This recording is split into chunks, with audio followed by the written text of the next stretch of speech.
Sa umagang puno ng pangamba at kawalan ng katiyakan, nagsimula ang aming laban para sa pag-asa. Sa bawat hiningay dinadala namin ay pasakit na walang kasiguraduhan. Ngunit sa gitna ng dilim patuloy kaming lumalaban. Ako, si Ado, isinilang na may HIV. Ito ang istorya ng aming paglalakbay kasama ng aking ina na si Aida. Kami nagsimula sa landas ng kadiliman. Ngunit sa bawat akbang itinataguyod namin ay liwanag ng pag-asa.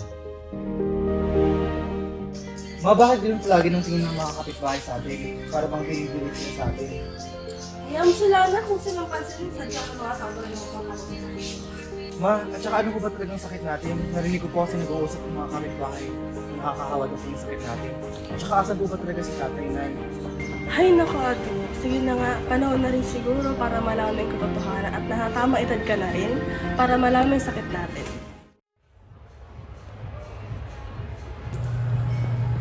Noong gabi yun, hindi ko alam na iyon na pala ang simula ng pagbabago ng lahat. Hindi ko alam na ang kasiyahan ng gabi iyon ay magiging simula ng malaking pagbabago sa buhay ko.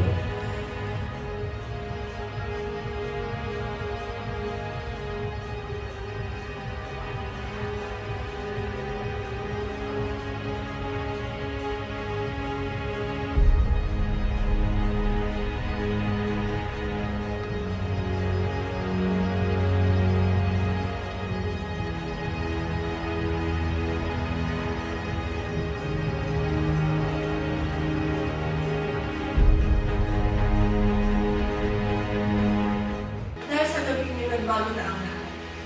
Hindi ko alam na ibinabubuntis na pala kita. At hindi ko nakamalaya na kumakarating na lang ngayon sa mga. Habang lumalaki ka sa aking sinapupunan, doon ko naramdaman ang mga sintomas na hindi ko maintindihan. Naisipan ko na magpa-check up dahil parang halos hindi na gumagaling ang aking sakit. Naramdaman ko hindi na ito normal. Magandang umaga po. Ano po sadya natin? Magpapa-check up po sana ako. Sige po, kunin ko na lang po yung buong pangalan nyo. Aida Reyes Bernardo, Ilang taon na po kayo? 28. Saan po kayo nakatira? Sa Cabaratuan City.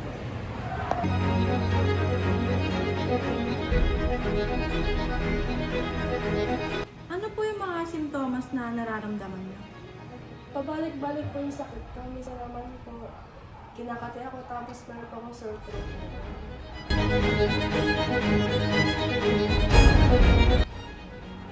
Sige po, proceed na po tayo sa mga laboratory test para po malaman natin kung ano po talaga yung pinanggagalingan ng sakit.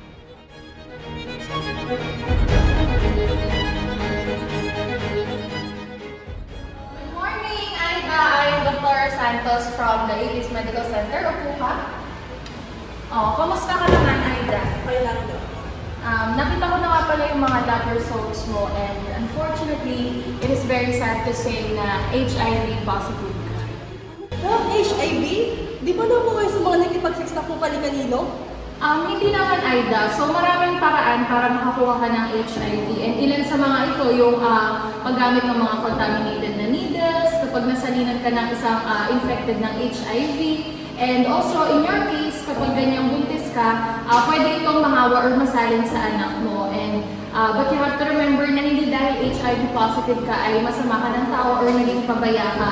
It's just that maraming cases ngayon and mahalaga na ma-manage mo na natin para hindi na lumalaki. Paano na ako, Dok? Paano yung anak ko? Don't worry, Aida, marami naman ang paraan ngayon para ma-manage ang HIV since napaka-advance na ng medical system natin. And ang mahalaga ngayon, masimulan na agad natin yung gamutan para hindi na lumala yung sakit mo and para mabawasan yung pagka-at-risk mo sa mga sakit para hindi ka na prone na kapitan ng mga ito. And I would recommend na ipatest din natin si baby para makita natin kasi may possibility na mahawa si baby or masalin sa kanya yung virus. And kung may kailangan ka pa, pwede ka naman kumontak ng mga support groups or yung mga samahan ng mga may HIV na tao. Kaya naman mahalagang maghanap tayo ng tamang suporta at impormasyon. Ang pagkakaroon ng HIV ay hindi katapusan ng lahat. Maraming tao at organisasyon ang handang tumulong upang mapanatili ang kalusugan at magbigay ng emosyonal na suporta. HIV ay Human Immunodeficiency Virus na isang virus na umatake sa immune system ng isang katawan, partikular sa CD4 cells or T cells na napakahalaga sa pakikipaglaban sa mga infeksyon. Paano nga ba ito maiwasan? Sa pamamagitan ng paggamit ng condom, pag-practice ng safe sex at pagpapatest regularly, at avoid sharing needles and use pre-exposure prophylaxis and antiretroviral therapy. HIV ay may tatlong stage. Stage 1 is acute HIV infection, Stage 2 is chronic HIV, and Stage 3 is AIDS. Ang HIV ay nakukuha sa pamamagitan ng unprotected sex, shared needles, mother-to-child, and blood transfusion.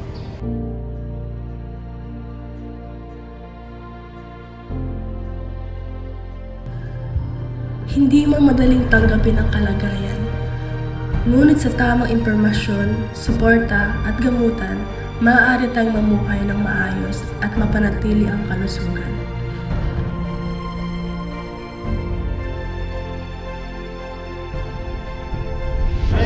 Discrimination, break the stigma.